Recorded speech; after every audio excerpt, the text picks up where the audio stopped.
kita hadirkan gerakan nasional Indonesia bersih dari sampah. Dan segala hal yang saya anggap penting, tadi juga menjadi perhatian Bapak Presiden, sekali lagi bukan hanya infrastrukturnya, bukan hanya teknologinya, tetapi bagaimana kesadaran masyarakat ini bisa terus kita bangun bersama-sama. Ya, terima kasih teman-teman wartawan, media, insan pers yang saya cintai dan banggakan. Saya baru saja mengikuti rapat terbatas bersama Bapak Presiden Prabowo Subianto, membahas tentang penanganan sekaligus juga pengelolaan sampah secara nasional. Tentu kita tahu bahwa sampai dengan hari ini kita masih menghadapi berbagai permasalahan sampah di berbagai kota, kabupaten seluruh Indonesia. Masyarakat kita juga banyak sekali yang sudah mengeluhkan permasalahan ini dan tentu kita tidak boleh diam. Oleh karena itu, ini menjadi perhatian dan sekaligus prioritas dari Bapak Presiden, sehingga tadi setelah kami memaparkan apa saja yang menjadi permasalahan atau tantangan hari ini, dan juga dihadapkan pada alternatif solusi yang bisa dihadirkan. Dan tentunya kita harus menghadirkan kesadaran dan kepedulian secara nasional.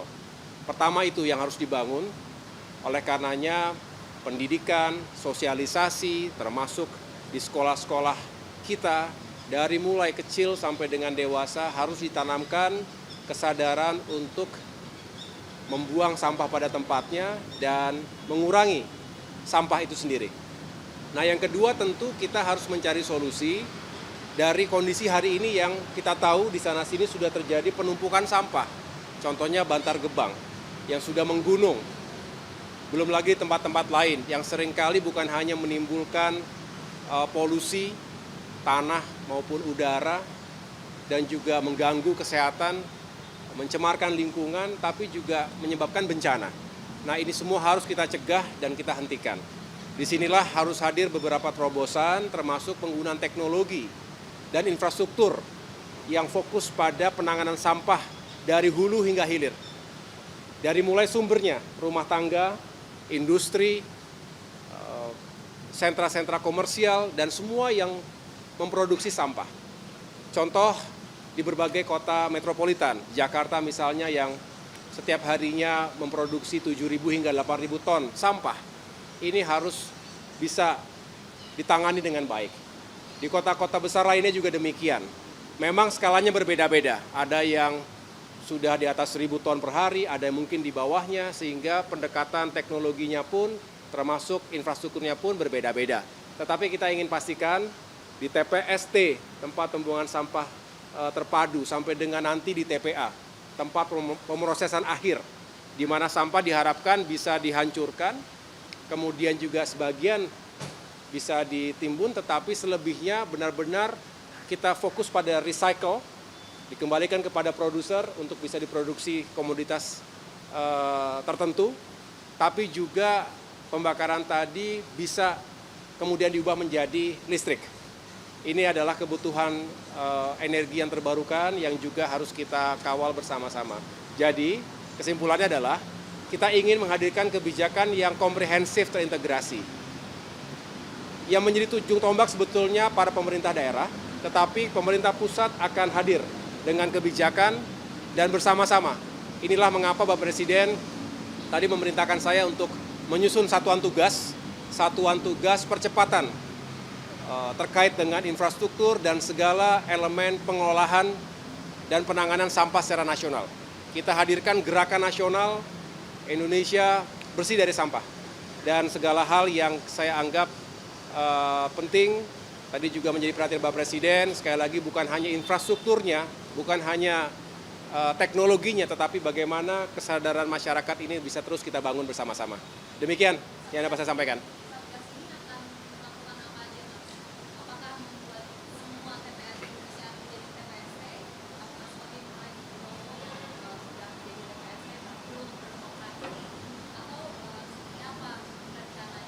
Ya, tentu Satgas ini akan melakukan evaluasi terhadap apa yang telah berjalan selama ini. Ada Perpres nomor 35 tahun 2018, artinya sudah berjalan sekitar 7 tahun. Ditetapkan ada 12 kota di Indonesia yang harus fokus pada pengolahan sampah, bahkan diharapkan bisa mengkonversi sampah menjadi energi. Nah, kita tahu belum semuanya berjalan, bahkan bisa dikatakan baru 2 kota, Surabaya, di Benowo itu, dan di Solo, Surakarta. Tempat lain masih ada tantangan di sana-sini. Disinilah kita ingin mengevaluasi mana saja yang perlu dicarikan solusinya. Nah, nanti terkait dengan pengolahan di TPA, kita harus pastikan, karena sekali lagi setiap daerah, setiap kota itu beda-beda skalanya. Nah, kita ingin pendekatannya adalah seefektif mungkin. Tidak boleh parsial sehingga justru tidak tepat sasaran, kurang efisien, dan akan berkepanjangan. Kita harus hadirkan yang berkelanjutan betul. Dan ini yang akan kami garap, dan tentunya kita juga akan bekerja sama dengan berbagai kementerian lembaga lainnya.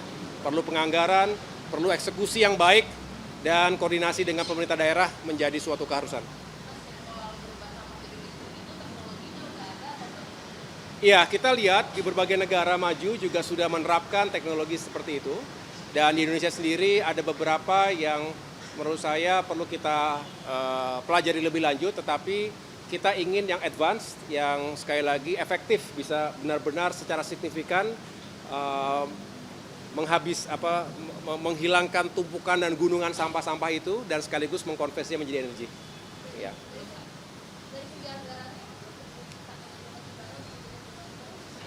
Ya, anggaran harus kita hitung dengan baik. Ya, ini adalah pertemuan awal, dalam arti tentu akan diikuti dengan penelaahan lebih lanjut. Saya tadi juga ketemu dengan Menteri Keuangan di dalam, dan beliau juga tentunya bersedia ingin menjadi bagian dari solusi juga. Tentu kami akan duduk bareng dan membahas ini secara lebih detail, karena ya kita harus memaksimalkan ataupun meyakinkan anggaran tersebut benar-benar sesuai dengan kebutuhan yang kita butuhkan sekarang.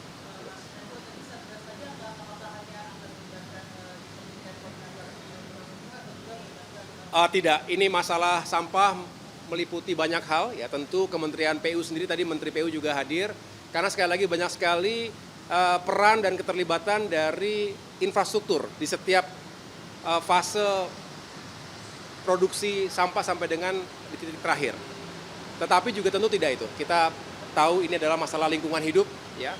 Kita tahu kalau berbicara pemerintah daerah, ada Kementerian Dalam Negeri yang juga bisa ataupun menjadi bagian penting di situ.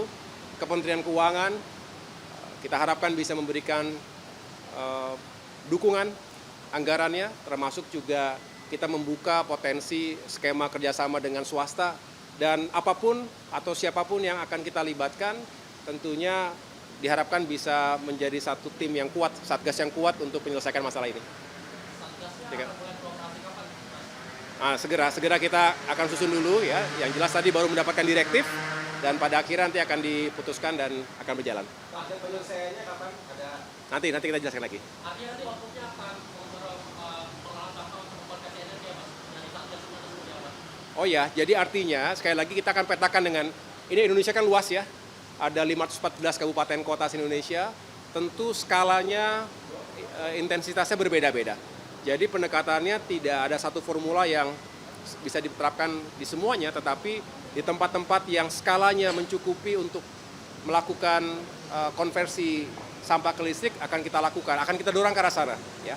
Tetapi tempat yang lain yang jelas kita harus mereduksi sampah dari sumber ke TPA dan juga melibatkan masyarakat. Ada beberapa contoh yang baik juga di beberapa kabupaten kota yang benar-benar telah melibatkan partisipasi masyarakat. Nah, ini juga harus menjadi contoh buat yang lainnya.